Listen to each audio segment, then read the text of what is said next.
Slate V presents your guide to the worst cinematic crap that's ever been made. Hi, I'm Mark Jordan Legan. Today we're going to have an international buffet, movies from around the world that tackle the universal theme of good versus evil. Let's see, maybe we can start with a little Chinese, and then maybe throw in a little bit of Filipino food, and we'll end our meal with Indonesian. Spicy, filling, and yet strange.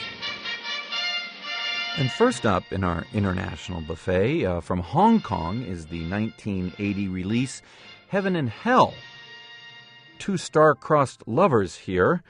As you can see, I didn't know there were kind of dating rules in heaven, and this couple was forbidden to be together, and so they escape to Earth.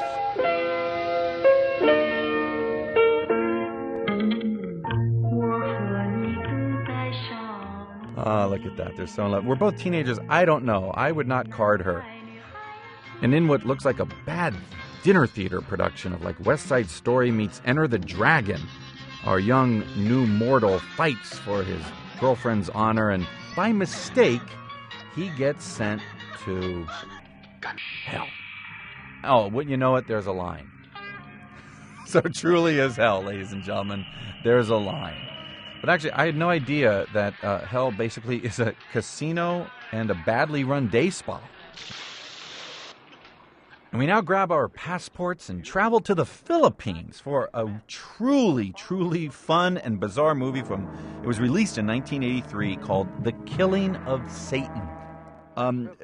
The basic story, the guy here who looks kind of like a Philippines Burt Reynolds from the 70s finds out that his uncle had special magic powers that he only used for good, and that Lando will now inherit those powers, and it's his job to fight. Will he have the power to face the Prince of Magic? The Prince of Magic, otherwise known as Satan.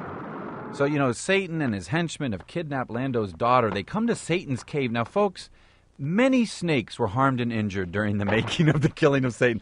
Look, folks, this is the Philippines in the late 70s. What? This guy has just slapped a live, long cobra and tied it into a knot. And I think that's how you make beef jerky. I'm not sure.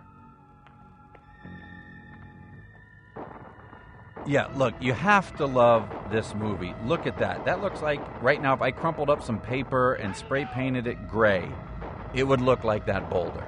So here's a boulder coming down. You could tell they only had one shot to do this. The actor falls into the rolling boulder. Now ready? Are you ready for a Chuck Jones cartoon effect? There you go, folks. There you go.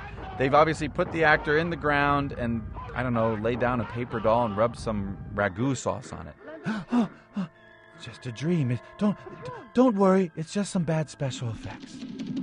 And your cinematic travel agent will now take you on to Indonesia. If you thought that Filipino thing was strange, wait till you see this. This is called Mystics in Bali. It was made in 1981.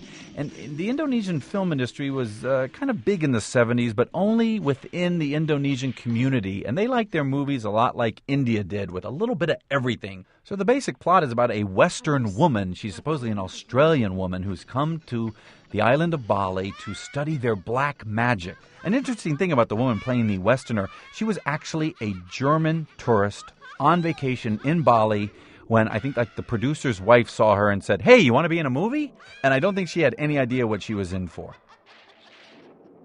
And folks, this is where you really get your money's worth with this film. They're about to have you see a little imagery here. And of course, they had no budget. But you cannot deny that it is rather creepy and weird when our lead woman's head begins to leave her body. There's some stuff in this film that is just, it's really actually quite shocking. And we're not going to show it to you. We're not doing it to tease you. We're doing it so that you don't lose your lunch.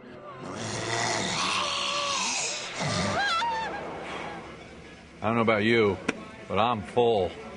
Oh, the Filipino stuff ain't sitting so good. Please, come join us again for the worst cinematic crap that's ever been made.